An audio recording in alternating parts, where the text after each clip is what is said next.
to practice law, but will be perpetrating a hoax upon the public. So what I would say to you is that the group of people before you are very credible, and the others whom we have identified are. We are not the CIA. We have not been able to do a $50,000 background check on each person. I'll give you that caveat. But we have done very serious interviews and vetting. And by the way, these people have presented their DD-214s, their defense forms, other documentation that show the two DD-214s and others that show that they were in the military at a certain place and a certain time. So we're very comfortable that, in fact, that the weight of the testimony will carry the day here and that this is real. Yes, I had an insight, and it relates to your question. There have been tens of thousands of sightings and experiences from all over the world. Only one needs to be true. Because if only one is true, then the entire case, the non-reality of the sight, falls apart.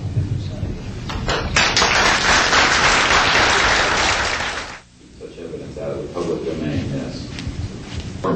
A priori, all signed agreements and oaths that have flowed from such operations are null and void. What that means is, in legal theory, is that if it's an illegal enterprise, the agreements those that are entered into as a result of that illegal enterprise have no legal standing. So one of the things I would like to announce today is all of the men and women listening to this need to know they are free to speak. We are declaring all national security oaths on this subject null and void. They have flowed from illegal operations that have no standing constitutionally. My people, my mother's family, who fought in the American Revolution, were prisoner of war with the British to help found this country, did not fight and die to form the United States so that this kind of chicanery can go on. So these men are free to speak, and there can be no legal repercussions against them. We have legal counsel who will also support this theory, and we're taking this to other constitutional scholars. It is time for that game to end. It is time for a new era in the human experience.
Occasion has also escaped the oversight of the President. We know for a fact that this has happened. I personally briefed President Clinton's first CIA director on this.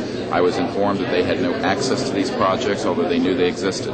I was told the same thing by the senior investigator for the Senate Appropriations Committee, a man named Dick D'Amato, who in 1994 told me that there were somewhere between $40 and $80 billion a year going into these classified projects, and that he, with a subpoena on behalf of the Senate and a top-secret clearance, could not penetrate them. He told me these were the varsity team of all black projects, covert projects.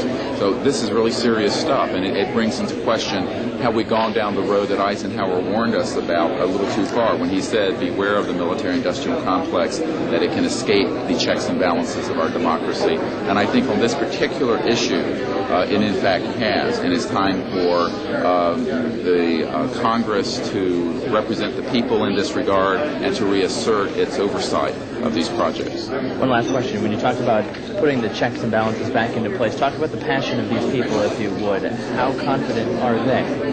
Well, they know what they saw. I mean, these are men ranging from Air Force and NRO officials to people who have been contract agents for the CIA to people who have been pilots in World War II and are heroes of our country, the greatest generation that Tom Brokaw talks about. And so what I have to say to you is that these people know what they saw. They're not going to be speaking about anything except what they directly witnessed. And we're not talking lights in the sky and swamp gas. We're talking people who have actually retrieved extraterrestrial vehicles who are going to be here today. Very good. We'll take one picture of it.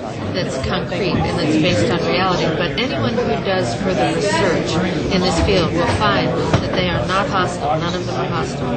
They have shown us that they can shut down missile silos and rockets. They have not destroyed us, and they've been here for tens of thousands of years. We know of 50 years worth, more or less, of secrets. We know of major. And the fact what about is, this hybrid breeding program that keeps being referred to? well, again, we're not dealing with these kinds of things. We are dealing with credentialed, unimpeachable witnesses here who have worked in projects. We're not dealing with that. We're dealing with what we know. What we know is that these are not hostile entities. I don't know how to explain this to you except that people here, we're all still here.